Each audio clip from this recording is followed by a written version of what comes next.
Welcome to Strip Coverlet, where we squeeze the bigger picture out of literature. I am Adrian Ford, and we're here for another poetry discussion, a poetry discussion on Charles Bukowski. This poetry discussion will be in two separate playlists here on the channel. Number one, obviously the poetry discussion playlist. I believe this is the 199th poetry discussion. And number two, the Charles Bukowski poems playlist, which is, I believe, either the 63rd or 64th video in that playlist. So this poem, the poem in question, is Question and Answer. Before we get into things, guys, if you find yourself here by chance but not design, literature is the only thing that I talk about on this channel. Poetry every Monday, and I do short stories, I do novel read-alongs, all of those things as well. So if you find yourself here by chance but not design, consider hitting that subscribe button to stick around for more. And if you want to help me out with what I'm doing on this channel, hitting the like button tells YouTube to share this video with other literature lovers, and I would appreciate that. Question and Answer, the poem from Charles Bukowski, reads as such.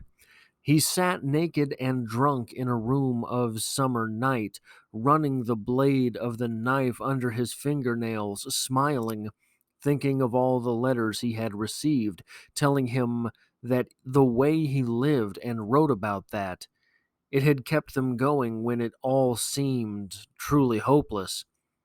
Putting the blade on the table, he flicked it with a finger and it whirled in a flashing circle under the light.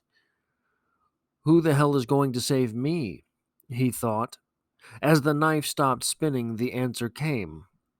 You're going to have to save yourself.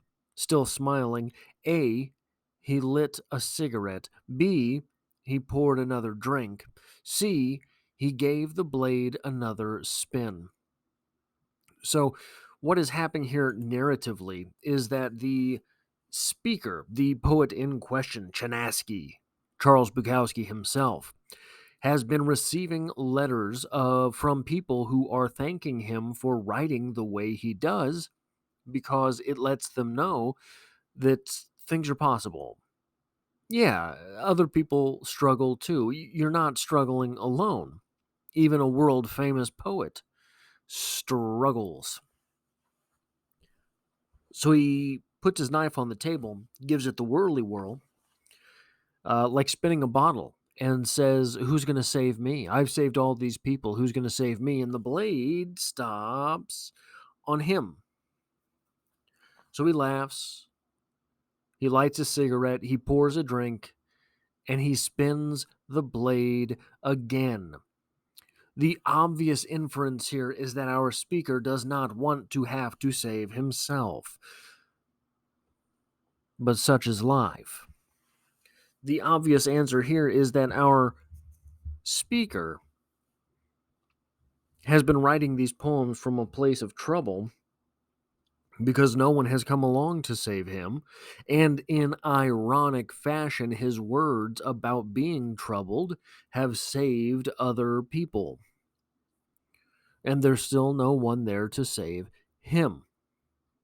It's kind of like the old conundrum of the clown, right? How's the famous joke go? There is a man goes to see his doctor. A man goes to see a doctor and he's terribly depressed. He sits in the chair and the doctor says, "Tell me what's wrong." He says, "I'm depressed. Nothing nothing makes me laugh, nothing makes me smile, nothing makes me happy. I am down all the time." And the doctor says, "Okay, well, what have you tried?" He says, "I've tried everything. I've tried everything I can think of to try, but I'm sad all the time." And the doctor says, "Well, I don't know what to tell you." The famous clown Consigliere, I can't remember the name that's used. It's an Italian name. Consigliere. The famous clown Consigliere is coming to town. Why don't you go see the clown and see if that makes you happy? And the guy breaks down crying. And the doctor says, "What's wrong? Why are you afraid of clowns?" He says, "Doc, I am Consigliere."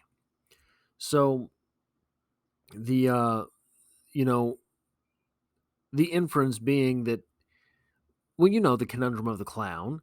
No one's there to make the clown smile. The clown just makes everyone else smile. The clown is actually very sad.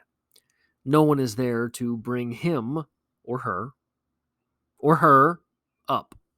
Simply, everything that brings them down brings them down.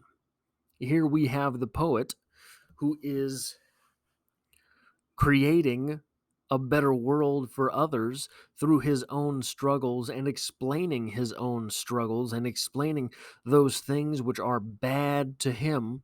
And other people read those things and say, yeah, man, yeah, I like that because it reminds me that I'm not alone in this struggle. But the poet remains alone in his struggle. The poet isn't reading other people's poems from Chuck Tallgrass writing a poem about how he struggles as well. But this is life, isn't it? We do have to save ourselves. Hopefully, we do not have to spin a knife in order to come to that conclusion.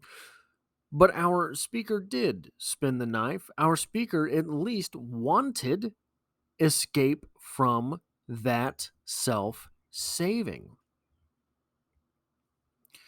Because we see him here, naked and drunk, in a room of summer night. He's alone.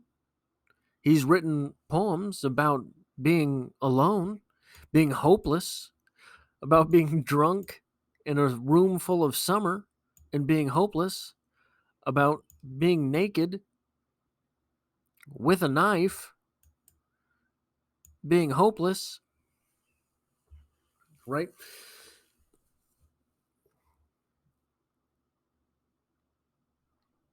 Is that perhaps where adulthood begins?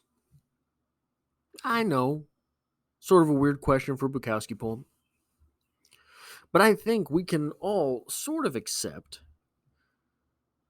putting it out there, that art exists outside the world of adulthood.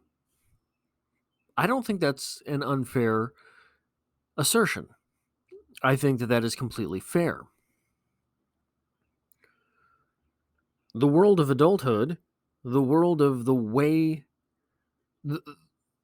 the way the working world works, right? That is the world of adulthood.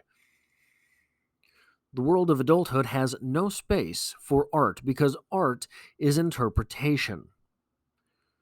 So, it is always more fanciful and more artistic to ask the question, who is going to save me, than to come out and say, well, pull up them bootstraps, button your shirt, you've got some self-saving to do.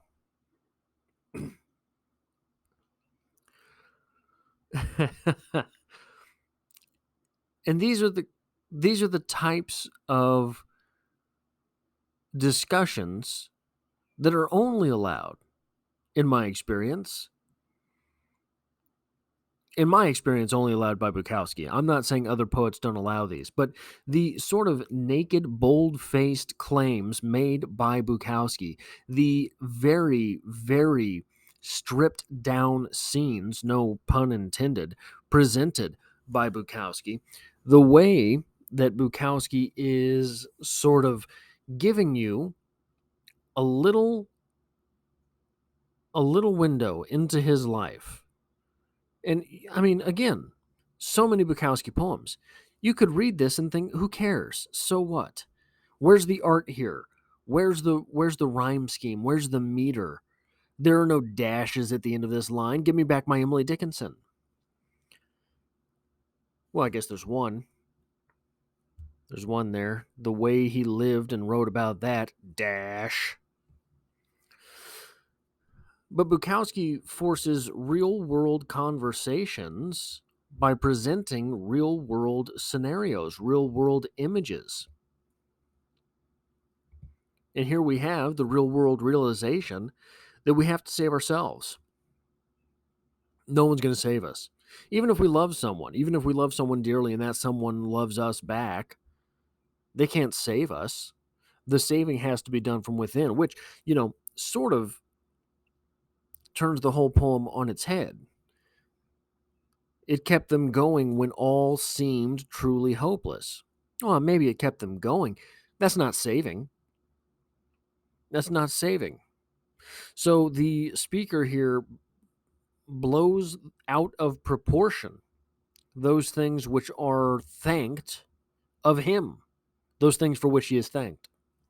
That is all I have for this poetry discussion. If you enjoy what I do here, hitting the like button helps me out on this channel because it tells YouTube to share this video with other literature lovers. If you find yourself here by chance, but not design, consider hitting the subscribe button to stick around for more, because literature, poetry, short stories, novels, it's the only thing I do on this channel. If you want to see me do other stuff, there's a link to my personal channel to be found in the description below. There's poetry every Mondays at least, and I hope to have you back for the next one.